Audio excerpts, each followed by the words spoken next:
ABP Ganga, खबर आपकी, जुबान आपकी। कुंभ को देखते हुए मार्च तक 319 डॉक्टर्स को तैनात कर दिया जाएगा। कुंभ के दौरान 3,825 कर्मचारियों की ड्यूटी लगाई जाएगी। कुंभ के अधिसूचना जारी होने तक 31 डॉक्टर चार्ज संभालेंगे। कुंभ मेले के लिए शासन से 350 डॉक्टर, 352 फार्मासिस्ट, 450 नर्स समेत 3,000 वार्ड बॉय, इसके साथ साथ आया और सफाई कर्मियों की तैनाती भी की जाएगी। ऐसी भी तैयारियां हैं, मगर कुंभ की अधिसूचना जारी न होने से अभी तक डिमांड के मुताबिक स्वास्थ्य कर्मी मिल नहीं पाए, तो अधिसूचना का इंतजार किया जा रहा है कि वो जारी कब की जाएगी।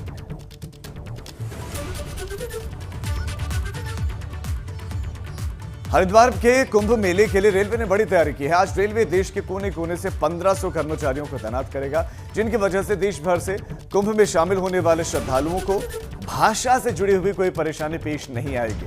रेलवे श्रद्धालुओं को उनकी भाषा में पूछताछ और जानकारी देने के लिए कर्मचारियों की तैनाती करने जा रहा है। मुरादाबाद रेल मंडल प्रशासन ने हरिद्वार कुंभ मेला के लिए रेलवे बोर्ड से देश के सभी मंडलों से 3,500 कर्मचारी मांगे हैं। इसमें 1,500 कर्मचारी टीटीई, बुकिंग क्लर्क, पूछताछ कक्ष में तैनात रहने वाले कर्मचारी हैं। इन कर्मचारियों में ज्यादातर को गुजराती, कन्नड़, मलयालम भाषा की जानकारी होगी। साथ ही हिंदी, अंग्रेजी नहीं जानने वाले श्रद्धालु इनसे जानकारी प्राप्त कर पाएंगे और इन कर्मचारियों को हरिद्वार और न्यू ऋषिकेश में तैनात किया जाना है। रेलवे की योजना के मुताबिक 24 घंटे में हरिद्वार से अधिकतम 48 ट्रेनों का संचालन किया जाएगा।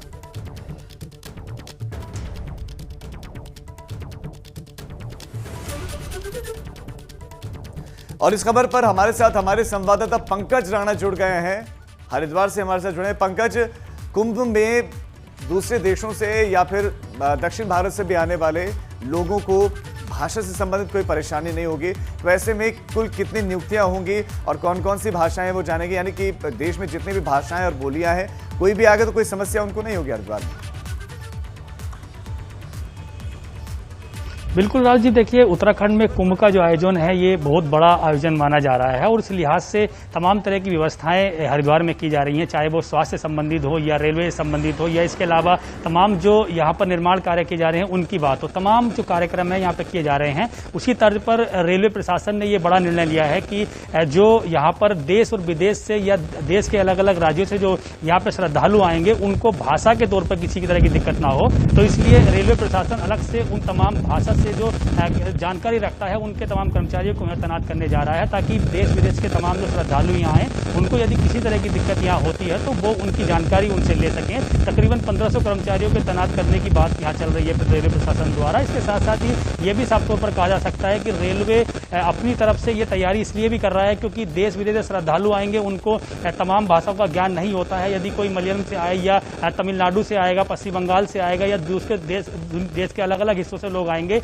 विदेशों से लोग आएंगे, तो उनको अपनी अपनी भाषाओं को ज्ञान के लिए जानकारी उन्हें नहीं मिल पाएगी। तो इसीलिए रेलवे प्रशासन ने ठीक है पंकज, आपका इस तमाम जानकारी के लिए बहुत शुक्रिया। एक तो आप बता रहे हैं कि कनेक्टिविटी अच्छी हो जाएगी, दूसरा श्रद्धालुओं की आड़े भाषा नहीं आएगी। भाषा अगर आड़े आएगी तो ऐसे में वहां पर ये एम्प्लॉयज होंगे, ये कर्मचारी होंगे जो मदद करेंगे लोगों की।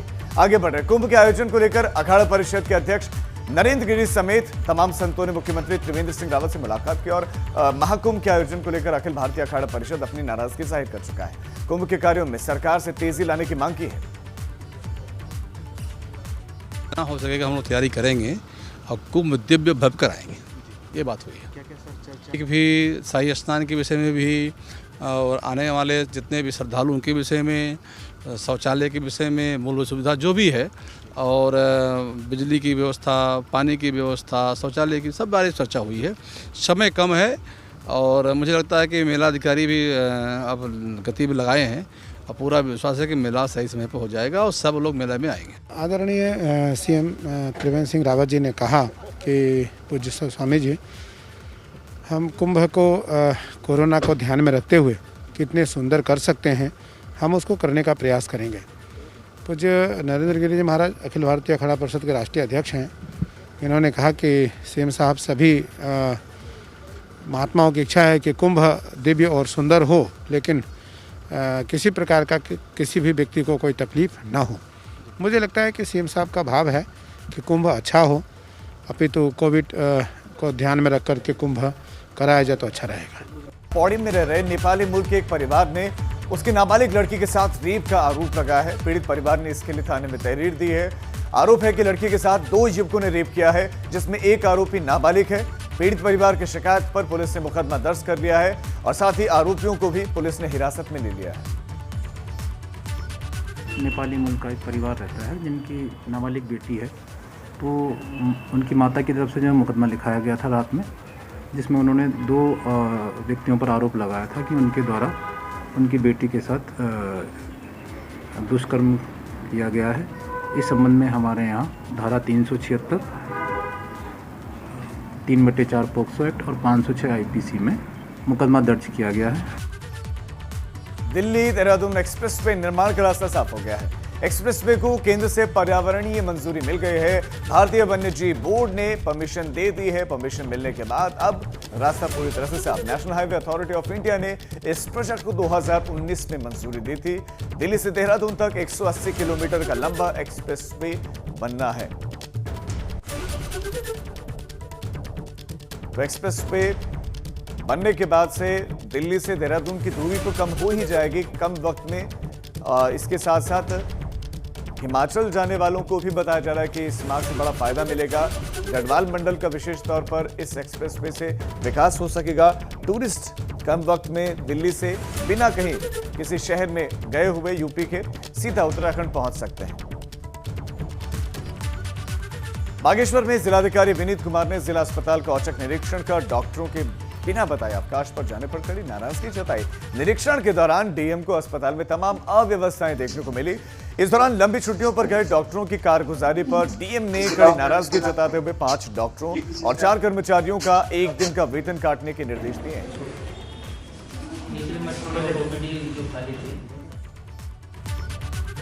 रुद्रप्रयाग में लॉकडाउन के बाद जिले में लौट रहे युवाओं ने यहां पर कृषि और डेयरी की ओर से अपना रुझान दिखाया है।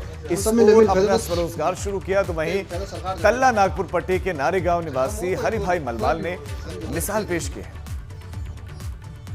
कोरोना काल में जो है मेरे दिमाग में ये आया कि भाई अब नौकरी तो होगी नहीं और मैं जो है ये उद्योग अपने घर में लगा दूं और 2-4 आदमियों को भी रोजगार मिल जाएगा और अपना भी रोजी रोटी चलती रहेगी।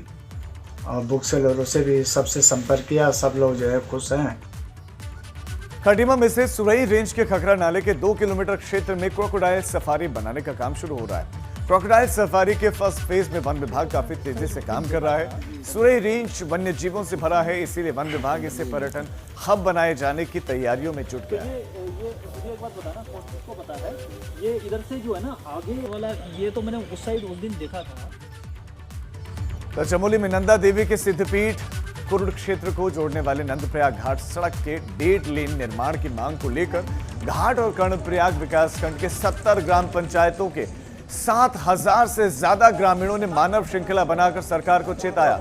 ग्रामीणों का कहना है कि 2 साल पूर्व मुख्यमंत्री ने सड़क को 1.5 लेन में तब्दील करने की घोषणा की थी, लेकिन वादा खिलाफी की गई है। इससे ग्रामीणों में आक्रोश है। आज ये घाट ब्लॉक क्षेत्र के गांव के अंतर्गत आने वाले सभी ग्रामवासियों का एक प्रोग्राम था, मानव श्रृंखला का, जो नंदप्रयाग से लेके घाट तक का प्रोग्राम था।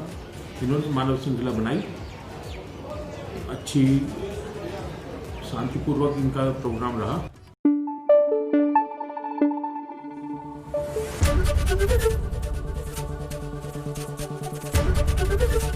एबीपी गंगा, खबर आपकी, जुबान आपकी।